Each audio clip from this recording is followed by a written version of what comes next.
नमस्कार सर. नमस्ते सर.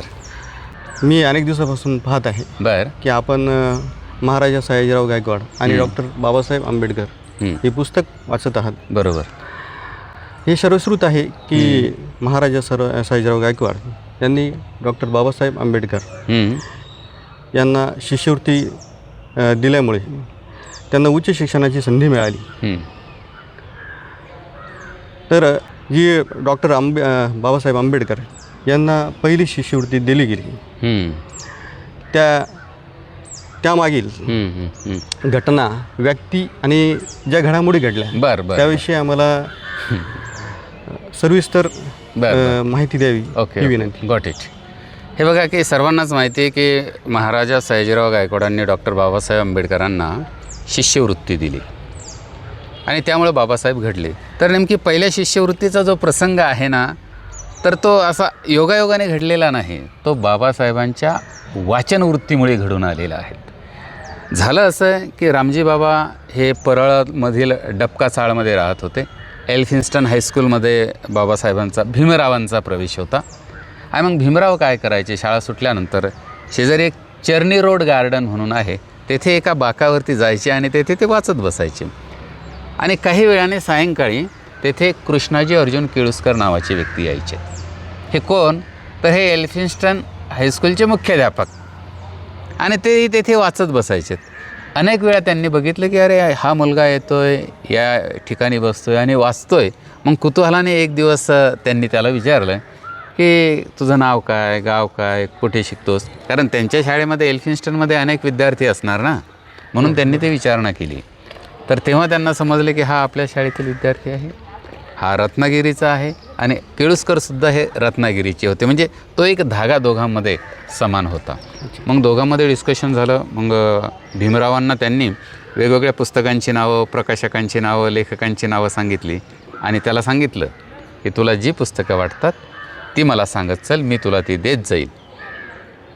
आणि पुन्हा भीमराव त्यांना नवीन पुस्तकं सांगायचे, ते नवीन पुस्तकं या भीमरावाला द्यायचे आणि भीमराव ती पुस्तकं परत करून दुसरी पुस्तकं घ्यायची.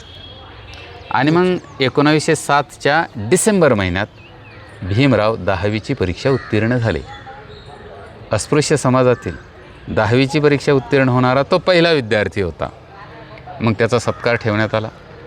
त्या सत्काराला सीताराम केशव बोले हे सुधारक, त्यांना अध्यक्ष म्हणून बोलावलं आणि कृष्णाजी केळुस्कर यांनाही निमंत्रित केलं गेलं. मग केळुस्करांनी स्वतः लिहिलेलं गौतम बुद्धाचं चरित्र भीमरावांना भेट दिलं. कार्यक्रम संपला.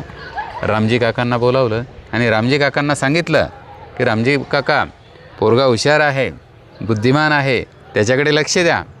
पण रामजी काकांनी सांगितलं की आर्थिक अडचण आहे.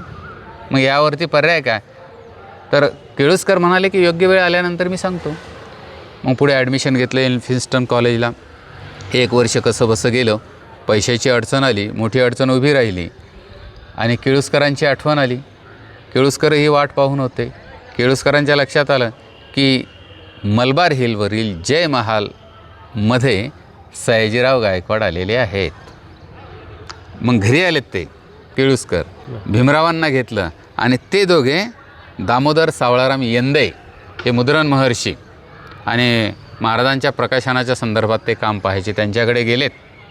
त्यांच्याकडे जाऊन त्यांना असं सांगितलं आणि मग दुसऱ्या दिवशी ते महाराजांना भेटायला गेले.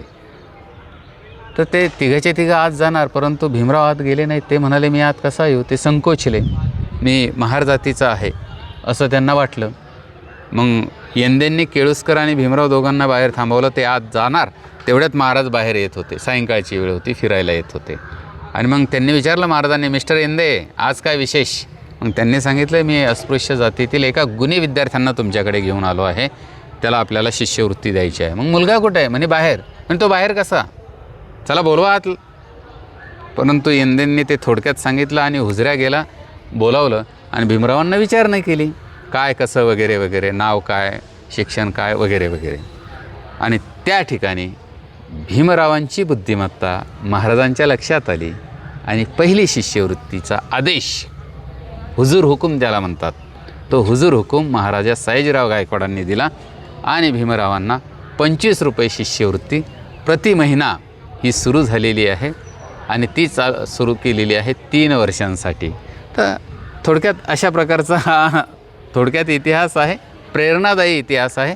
तो भीमरावांच्या वाचन वृत्तीने घडवून आणलेला इतिहास आहे, हे सुद्धा आपल्या लक्षात यायला पाहिजे. ओके, धन्यवाद. Yes, thank you.